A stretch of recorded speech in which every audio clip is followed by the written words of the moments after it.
Vocês estão com a sensação de que está cada vez mais difícil dialogar com as pessoas? Como que está sendo, nos últimos tempos, a discussão sobre temas sociais na sua vida? Por muito tempo, eu achava que a chave para que a gente tivesse melhores discussões e conseguisse discutir os nossos problemas sociais era que a gente tivesse mais empatia e mais respeito. Porque, afinal, se nós todos somos seres humanos, somos iguais nesse sentido, se a gente compartilha das mesmas necessidades, como é que a gente não consegue se entender? Demorou um tempo para eu entender que essa equação da empatia não era algo tão simples assim. E eu lembro direitinho do dia que essa complexidade começou a aparecer mais claramente para mim. Eu assisti um vídeo de YouTube desse cara, o Prince Iya. Ele é um youtuber negro, famoso, americano, que fez esse vídeo chamado Eu Não Sou Negro, Você Não É Branco. Nesse vídeo, ele falava que nós somos muito mais do que a nossa cor da pele. Que a cor da pele é um rótulo e que a gente devia se relacionar para além dele. Na época, eu achei que esse vídeo tinha tudo a ver com a comunicação não violenta que eu estava começando a aprender e a praticar. E aí eu fui logo compartilhar em um grupo de Facebook de praticantes de comunicação não violenta. E, para minha surpresa, depois de poucos minutos, eu recebi esse comentário de uma mulher negra que tinha assistido o vídeo. E ela dizia: na verdade, esse vídeo é superficial ao tratar origens étnicas como rótulos. Raça humana é utilizada hoje para silenciar o diferente. Como saber quem eu sou se me pedem a diluição da minha identidade? Eu entendi a proposta do vídeo, mas não acredito que contemple o que vivemos hoje, porque a resposta social é outra. E eu confesso que, na hora que eu li o comentário, eu tive um bug, assim. Eu falei, como assim? O vídeo está falando que a gente tem que se tratar com respeito, de igual para igual. E o que ela estava me ensinando ali naquele momento era justamente que quando a gente tenta se tratar de igual para igual, em uma sociedade na qual a gente é diferente, que isso era uma maneira de ser violenta. Então, naquele momento, aquela mulher estava me ensinando uma lição que depois eu fui entender que era mesmo uma grande lição que o próprio Marshall Rosenberg, criador da comunicação não violenta, deixou de legado. E que muitas pessoas, inclusive que estão estudando comunicação não violenta, muitas vezes não sabem ou passa despercebido. O que o Marshall dizia é que se eu uso a comunicação não violenta só para pacificar as relações de família e de amigo, para a gente se comunicar bonitinho, melhor, ter melhor conexão, eu vou estar usando a CNV como um narcótico. A CNV não nasceu só para isso. Ela nasceu também para transformar positivamente os sistemas sociais. Bem, a partir disso, eu comecei a pesquisar um pouco mais do cenário social que a gente vive. Vocês sabiam que o Brasil é o 9º país mais desigual do mundo? Nós somos a 8ª economia, mas somos o 9º país mais desigual. E quando a gente nasce em uma sociedade que é desigual, o nosso nascimento se torna uma verdadeira loteria. Por quê? Porque dependendo da família e do lugar onde você nasce, já tem coisas que estão sendo pré-determinadas na sua vida. Nascer em uma família que tem dinheiro é o maior privilégio que existe. Por quê? Porque em uma sociedade capitalista, dinheiro é igual a oportunidade. E aí, quando eu começo a falar esse tipo de coisa, rapidinho eu já escuto alguém me falando assim, Carol, como assim, minha filha? As pessoas têm que fazer por merecer, né? As pessoas têm que batalhar por elas mesmas. Eu conheço pessoas que saíram da miséria e hoje conquistaram uma vida confortável. Aqui mesmo nesse evento, a gente viu algumas pessoas, certo? Só que, gente, e talvez, então, vocês, alguém aqui que esteja me assistindo agora, seja uma dessas pessoas. Só que isso ainda é uma história de exceção. Não é uma história que considera o cenário social no qual a gente vive. O Brasil é o país que tem o menor índice de mobilidade social do mundo. Então, é possível ascender socialmente aqui? Claro que é possível, eu sei disso. Eu também conheço pessoas que têm histórias desse tipo. Só que é o lugar mais difícil do mundo para que esse tipo de história possa acontecer, né? E aí, conforme eu fui pesquisando, eu fui percebendo que essa questão da desigualdade social, ela está intimamente relacionada com a questão étnico-racial. Então, no Brasil, a população mais pobre, os 10% mais pobres do Brasil, são majoritariamente compostos por pessoas negras. Então, 78% dessa população mais pobre é das pessoas negras. Isso, a gente está falando de patrimônio. Mas quando a gente vai analisar também a renda das pessoas negras é, em média, R$ 1.200 a menos do que das pessoas brancas no Brasil. E aí, se você for ver os dados de homicídio, que o Brasil também é um dos países que mais tem homicídio no mundo, se você for ver quem são as pessoas que mais morrem nesses homicídios, também a maioria de pessoas negras, 75%, principalmente de jovens negros. Então, não seria um exagero dizer que os brancos vivem em um Brasil e os negros vivem em outro Brasil. E isso tem tudo a ver com privilégios, né? Quando eu falo essa palavra privilégio, eu já escutei várias vezes as pessoas falando assim: ué, mas como assim privilégio? Né? Então, uma pessoa branca pode escutar todos esses dados sobre desigualdade racial e pensar, mas eu não sou privilegiado. Um homem pode escutar vários dados sobre feminicídio, sobre desigualdade salarial, sobre estupro contra a mulher e pensar, mas eu não sou um privilegiado. Por quê? Quando a gente fala essa palavra privilegiado, parece que eu estou falando assim, você é privilegiado, então sua vida é fácil, né? E como assim a minha vida é fácil? Não é porque eu sou privilegiado que eu tenho uma vida fácil. E não é mesmo. Então, vamos ficar na mesma página do que significa privilégio. Privilégio, por definição, é uma condição de vantagem atribuída a uma pessoa ou grupo em comparação aos demais. Então, privilégio não tem absolutamente nada a ver com algo que você faça ou deixe de fazer. É uma condição que foi dada na sua vida. Então, por exemplo, se você nasceu em uma família que sempre te estimulou a estudar, falou que estudo era algo para você, que nunca precisou falar assim, meu filho ou minha filha, vai lá trabalhar porque você precisa contribuir com a renda da família. Isso é um privilégio. Se o seu tataravô ou sua bisavó direta não foram pessoas escravizadas, isso é um privilégio. Se você anda na rua sem medo de ser estuprado, isso é um privilégio.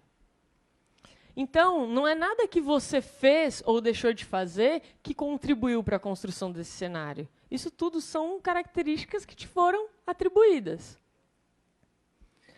E aí, a partir do momento que eu comecei a pesquisar mais, né, entender melhor esse cenário e ver que esse cenário foi construído muito por conta da história do Brasil, né? Então, fazem somente 133 anos que aconteceu, que as pessoas escravizadas conquistaram a liberdade.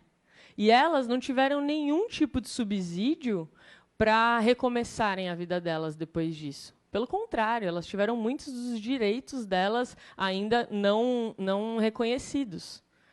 E isso tudo que eu estou falando, gente, ele é um pequeno recorte da desigualdade brasileira, porque a gente pode acrescentar mais camadas. Por exemplo, se a gente adiciona a esse debate a questão de gênero, a gente começa a entender dados alarmantes, por exemplo, da vida da mulher negra no Brasil, que é um indivíduo que está sofrendo dupla opressão. E aí eu comecei a perceber que tem várias coisas que nós, privilegiados, fazemos quando nós somos questionados dos nossos privilégios, né? E eu comecei a entender que empatia não era só uma questão de ser respeitoso com quem estava na minha frente. Empatia passava por eu reconhecer os meus próprios privilégios primeiro, entender como funcionam essas opressões estruturais e começar a direcionar o meu trabalho e a minha energia para contribuir para a diminuição dessas desigualdades. E quando eu comecei a ver as reações que a gente tinha, eu pensei, poxa, eu quero começar a falar isso para mais pessoas, para que a gente possa rever a nossa atitude e, quem sabe, contribuir da melhor forma para esse cenário. Então, vocês aqui já devem ter sido acusados de alguma vez de machista. Ou alguém falou, essa sua atitude foi homofóbica. Ou alguém falou, essa sua fala foi racista. Você já deve ter passado por alguma situação assim. Como é que foi que você reagiu? Será que você teve alguma dessas reações aqui, ó? Será que você disse assim, mas nós somos todos humanos. Essa luta das minorias só serve para nos dividir. Ou será que você falou assim, olha, a questão, esse negócio aí de racismo, de machismo, isso tudo aí é mimimi, porque a questão mesmo é a pobreza. Ou então, você falou a clássica, né? Imagina, eu não sou homofóbico. Tem até um amigo que é gay. Ou então você ficou chateado, né? Porque você fez uma piada, o pessoal não riu, aí você falou, pô, hoje em dia as pessoas se ofendem com tudo, não dá para brincar com nada. Ou ainda, isso daqui é um falso pedido de desculpas. Você disse, me desculpa se você ficou atendido, porque achou que eu sou machista. Ou ainda, você pode ter ficado tão chateado de receber esse feedback que você chorou. Ou, de alguma maneira, você redirecionou toda a atenção daquela discussão para você. E, gente, quando a gente faz qualquer uma dessas atitudes, na verdade, o que a gente está demonstrando é que a gente não entendeu que o problema é estrutural. A gente ainda está baseando a nossa visão de mundo a partir da nossa própria experiência, do que a gente vê desse meu amigo gay, dessa pessoa que eu sei que conquistou um lugar. A gente não está olhando para o cenário amplo, não está entendendo que é sistêmico. Ou pior ainda, a gente está caindo no lugar de culpa por ser privilegiado. Então, eu não quero ser vista como uma pessoa racista. E aí a pessoa fala que eu sou racista e eu choro, porque eu quero me vulnerabilizar para ela ver o quanto que eu realmente me importo. E aí o que eu estou fazendo? Continuo protagonizando a cena. Eu nunca saio de cena, eu nunca dou espaço para outras pessoas entrarem na cena. Então, sentir culpa por seus privilégios não vai ajudar em nada. Seus privilégios não têm a ver com algo que você fez ou deixou de fazer. Então, mais importante do que sentir culpa é ser responsável por fazer alguma coisa com eles. Mas então, né, diante de tudo isso, isso daqui foi o que a gente faz e que, na verdade, bloqueia a conexão. Mas o que é que a gente pode fazer? A primeira coisa é entender a diferença entre intenção e impacto. Então, imagina que eu estou na praia jogando frescobol com um amigo, aí, de repente, eu quero dar um saque mais ousado, assim, aí ele sai todo torto e vai direto e pega no seu nariz. E o seu nariz começa a sangrar. Aí você fica indignado e vem na minha direção e fala, pô, olha aqui, o que aconteceu? E aí, imagina que eu vire para você e fale assim, mas também, né, você está aqui na praia, tem um monte de gente jogando frescobol, podia acontecer com qualquer um. E aí você fala assim, o quê? Meu nariz está sangrando, você não vai pedir desculpas? E aí eu viro para você e falo assim, olha, não era a minha intenção de te machucar, tá? Eu não sou uma pessoa agressiva, eu nunca machucaria o nariz de alguém. Não é estranho eu continuar me justificando? Eu continuar me defendendo? E isso é numa situação tão trivial quanto ficar jogando frescobol na praia e machucar alguém. Agora, imagina quando a gente está falando de opressões estruturais, que são temas verdadeiramente doloridos para quem sofre a opressão.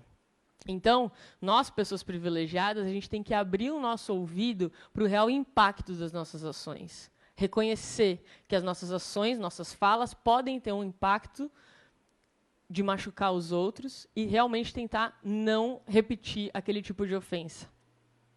Agora, como eu disse, a questão não é só individual, ela é estrutural. Então, uma parte da discussão precisa ir para o campo político. E o que a gente pode fazer nesse sentido?